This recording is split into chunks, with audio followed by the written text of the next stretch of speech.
This is from the Daily Mail. Woke activists attempt to torch Tesla charges ends in painful agony.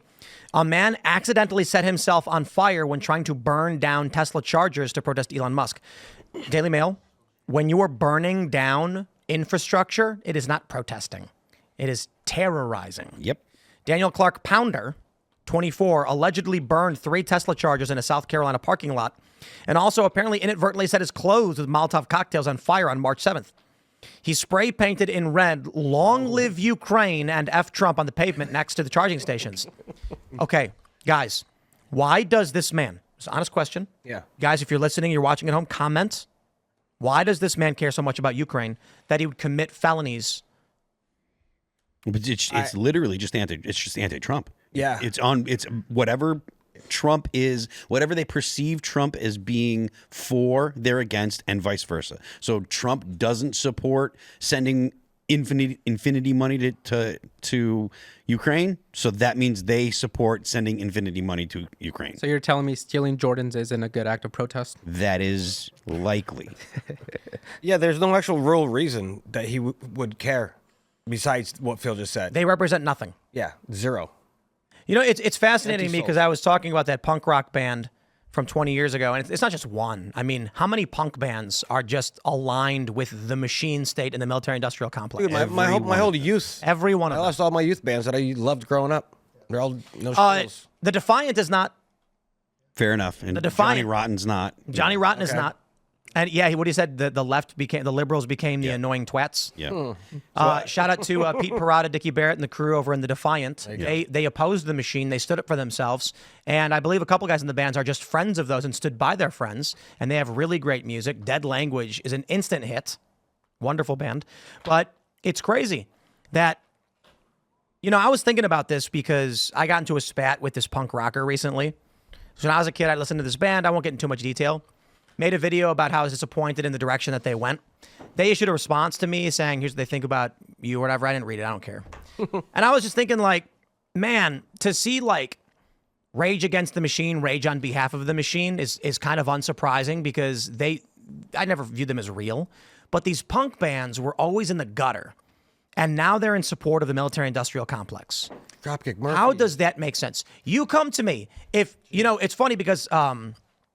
in response to this, like Rolling Stone asked me to comment on this spat with this band. And I was like, imagine going to the lead singer 20 years ago and telling them, this punk rock band that was ragging on Democrats, that in 20 years they would be performing for Democrats at a rally. They'd scream in your face. Now they're right there. They're right there cheering. If you went to me as a teenager and lined up everything that was going on, I'd be like, huh. So I'm anti-war at 39 years old? Yeah, you complain about foreign policy and Barack Obama all the time. You go to me when I'm 18 and I'm about to cast the ballot for Barack Obama, you're going to regret it. I'd be like, really? Like, yeah, this guy's a warmonger. I know, he's probably a warmonger. Like, everybody's got me convinced it's going to be different. If you said, yeah, in 20 years, you'll host a show where you complain about the exact same things you're complaining about now. You know that song you wrote when you were 15? You're actually going to publish it at 36 or 37 years old, and the lyrics still line up with everything you're mad about. I'll be like, oh, sounds like exactly who I am. You go to these punk rock bands, and you say, in 20 years, you're going to be headlining for Democrats. And they did. It makes literally no sense. Here's a guy, for literally no reason, spray painting Ukraine on the ground. That guy, 3 years ago, didn't even know Ukraine existed. Yeah. And here he is now destroying his life, committing felonies in the name of a country he's never been to and couldn't find on a map. It's a cult. There's extra layers of irony here because Elon Musk was actually instrumental in helping Ukraine fight back Russia with Starlink. Oh, yeah. And without those abilities, the communications would be complete crap. And Elon Musk, again, because of some of his rhetoric surrounding this war, does not get any credit, although he should be. And I think he's taking a loss on a lot of this stuff, or he has contracts with the government and there's some conflict of interest there going on there. But he is helping Ukraine physically fight this war back. And this is the thanks Elon Musk gets. So again, the layers of irony with people who usually care about climate change going after EVs, and then, you know, Elon Musk actually helping Ukraine, but him writing, what was it? Something about Ukraine on the layers of hypocrisy here. I don't know. It doesn't matter. So long as it's perceived as anti-Trump, though. Long live Ukraine. I was debating a lady recently. Wait. Sorry. He said the Ukraine. That's not kosher. That's blasphemy. Yeah. Ruh-roh. I was debating a lady a few weeks ago at a women's march, and I was saying we need to save these babies from abortions, and she was saying, why don't you guys start saving the kids overseas, like Palestine? I was like, okay, so you're anti-war. Yes, we need to stop funding Israel. And I said, okay, so you're okay with Trump right now. Stop sending money to Ukraine. And all of a sudden she was, no, they need the money. Yeah, it's a cult. Yeah. Yeah. They're like, let me check Twitter to see what my prominent liberal personality said about this, and then I'll tell you if I agree or not. That's why they don't do shows like this. Or when they do, they get embarrassed. Yeah. Like, what's his name? That young kid that came? Which, Luke Beasley? Yeah. Yeah, I asked him to debate Enrique Tarrio, and he said, Okay. Well, Dean would have been a victim of that too, and Parker as well. yeah, these guys, the thing about Jubilee, people watch that stuff, is that it's orchestrated. Yeah. If you put someone in a room and go live and just say, talk, then you're going to see how things play out. Sometimes people just start yelling, and it makes no sense, and they'll look bad. Sometimes people will not know what to say. They'll look bad. Who knows? What? But with Jubilee, like they had that one, this is why I don't respect Jubilee. They had Ben Shapiro, and they just let someone gish gallop, which if you're not familiar, it means they literally just started saying things rapidly without giving Ben Shapiro a chance to respond. So Ben just sat there, and then they got all smug about it and smirked, and then everyone cheers, and the liberals go nuts sharing it. I don't need to support a show that creates leftist cannon fodder or leftist red meat for no reason and accomplishes nothing. And it was edited to do that. If I did a pre-taped show and someone like we're doing this culture war debate show, if someone was on stage and then just gish gabs for 5 minutes, I'm going to be like, you do know we're cutting that out of the show, right? Like, we ain't playing that game with you. We're going to give you a grandstanding opportunity like a member of Congress. Now, if you have a point to make, this is what I can't stand, because people love to do this. Gish gallop is probably the most common thing you see.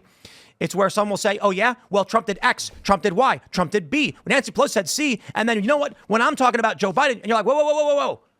We have to address each point you're making. You have to make a point, and then we get a counterpoint. We debate that issue. You can't say 27 things at once. That's what they do. I would say that Jubilee is helping the conservatives a lot more. Because people with the Michael Knowles debate, all the comments were anti-LGBTQ. All of them. But I think that's a product of the general structure of American population. 30% of America is. Yeah. No, but even no, because if you go look at the Sam Cedar ones, all of them are Sam Cedar crushed them. Like, he has a coherent worldview and they don't. So if you look at these LGBTQ ones where they do have a chance to open their mouth and a few words utter out of their mouth, you get to see their true colors. You know, the thing about Sam is that he's got like a high school equivalent education, and I'm not saying that to drag him. At best. Again, I'll stress this to all his fans. I am not saying this to be like, oh yeah, well, he's dumb. I'm saying, when I tried debating him, it was like 7 years ago. This is like the famous moment where I mentioned that his view on universal health care was basically an argument between deontological moral ethics and utilitarianism. And he says, I don't know what that means. And I'm like, oh. At that point, I should have said, okay, Sam, read some philosophy books to better understand moral ethics and philosophy, and then maybe we can try and understand the world together. But I should probably just say, if you don't know what these things are, I don't know how we have a conversation. Instead, I made the mistake of trying to dumb it down so that someone of his limited knowledge, again, not meant to be an insult, I'm saying he literally didn't know what deontology is.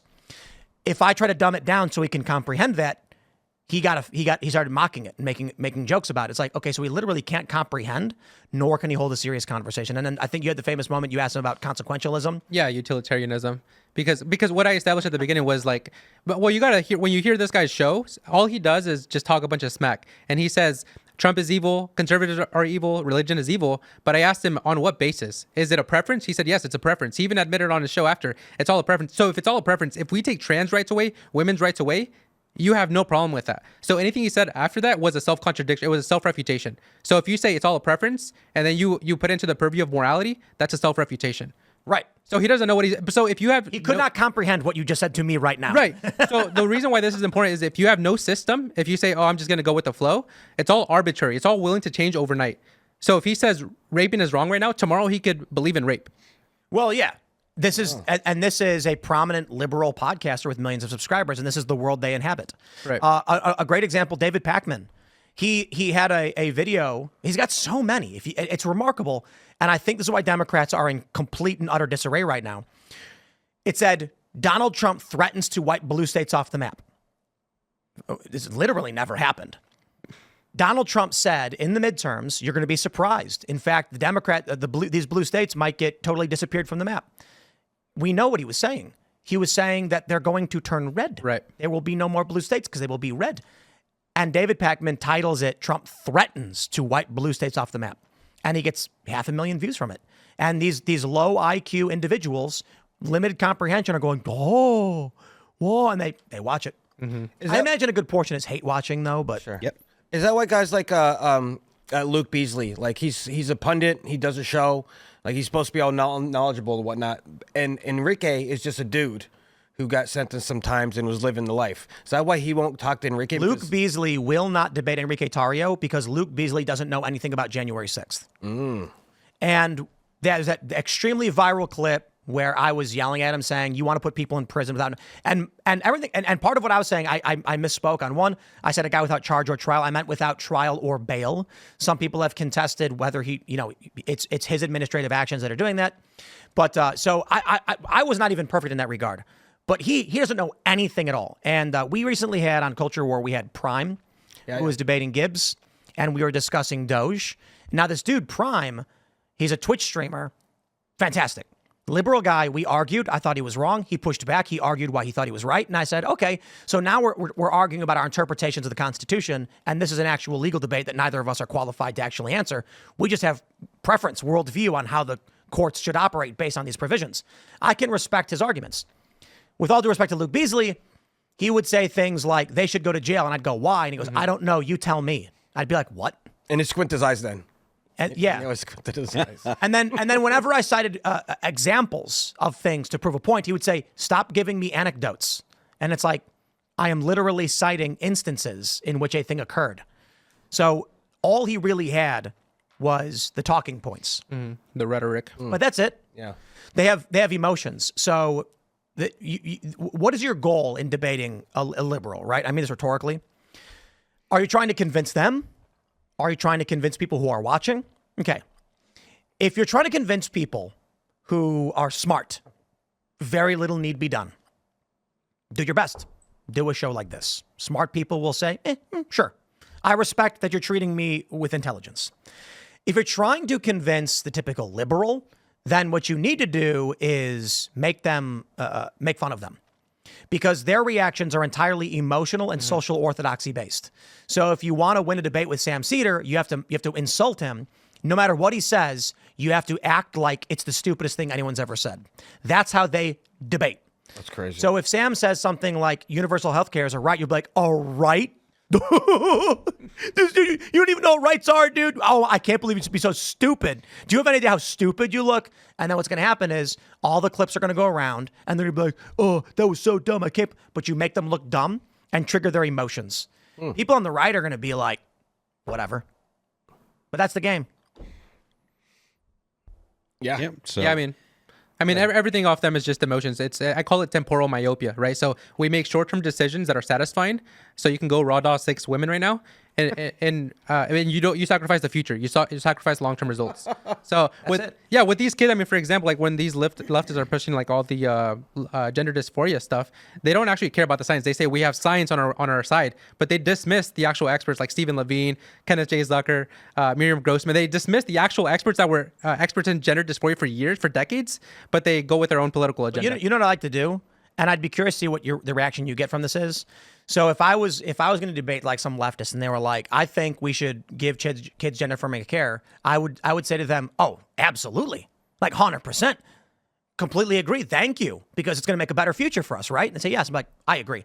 Heaven help us if liberals keep reproducing. Am I right? Exactly. We want a conservative future. So I'm loving the Catholics. They have like 2.3 kids. But by all means, like, I really do respect you and all the work you do with making sure liberals stop having children because nobody likes them, right? Right. How do they respond to that? Yeah, I mean, Are they going to agree? Well, Sure. There's one of two ways they can go. It's either number one, they are mature enough to consent. They know what they are consenting to when it's puberty blockers like Lupron, triptorelin, the gonadotropin releasing hormone agonist. They can either consent to these things and consent to the fact that they're not going to be able to have children in the future. Meaning that if you take that to its logical tail end, they can consent to having sex with overage people as well. They can consent to driving, to drinking. This is the extension of that. Or the opposite is they have some sort of mental health condition that if it's a mental health condition, like if you have an internal problem, why are you treating it cosmetically? Why are you chopping off your penis for a mental issue that you have? That doesn't make any sense because it's the same thing as potemnophilia, body identity integrity dysphoria. Right. It's you have a healthy limb, you can chop it off because you feel like it's not an integral part of your body. So how is that any different from chopping off your penis? It's not. We talk about that on the show. Thanks for checking out this clip from Timcast IRL. Make sure to watch the show live Monday through Friday at 8 p.m. Subscribe to this channel, and we will see you all there.